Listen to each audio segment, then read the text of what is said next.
Dear students, جس طرح ہم نے جینڈر انیکولیٹی از ڈیٹرمنٹل ٹو سوسائٹی کے جو سمری پڑھا، اس کے بعد میں اس کے کچھ جو ٹیکسٹ ہے اس ٹیکسٹ کے کچھ خلاصہ آپ کے سامنے ٹیکسٹ کا جو ہے وہ پیش کرتا ہوں۔ اس میں جو پہلا پیراگراف آپ کا جو ہے، world population comprises of more than 50% women سے ایموشنلی ان آور سوسائٹی، یہاں تک جو پہلا پیراگراف ہے اس میں کہتا ہے کہ دنیا کی آبادی کا جو 50% ہے وہ خواتین پر مشتمل ہے۔ اگرچہ خواتین آبادی کے ایک بڑے حصے کے طور پر شمار کی جاتی ہے، تاہم انہیں یکساں حقوق نہیں دیے جاتے۔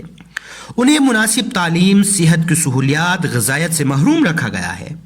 عورتوں کو معاشرے میں جسمانی اور جذباتی دونوں لحاظ سے بطور کمزور مخلوق تصور کیا جاتا ہے۔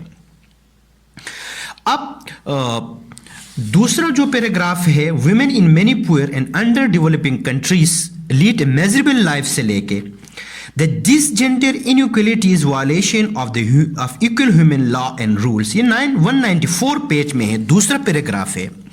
اس دوسرے پیراگراف میں کہتا ہے کہ بہت سے غریب اور ترقی پذیر ممالک میں خواتین بدحال زندگی بسر کر رہے ہیں۔ پاکستان میں خواتین کو زندگی کے دوڑ میں بہت سے رکاوٹوں کا سامنا ہے۔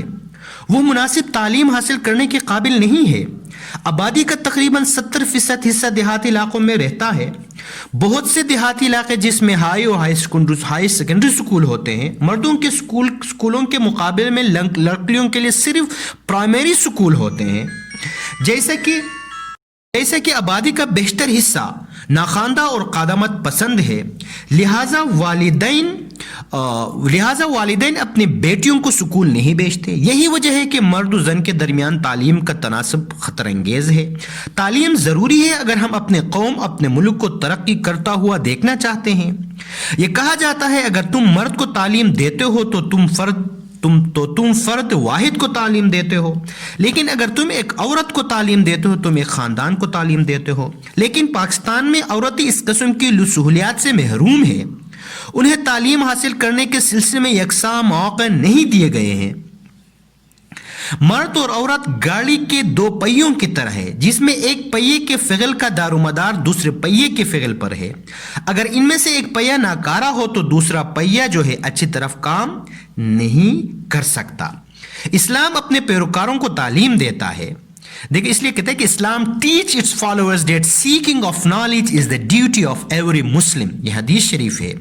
کہتا ہے کہ علم حاصل کرنا ہر مسلمان پر فرض ہے، لیکن یہ قسمت کی ستم ظرفی ہے۔ اس لیے کہتا ہے but it is an irony of fate that this golden saying has been totally neglected in the case of women۔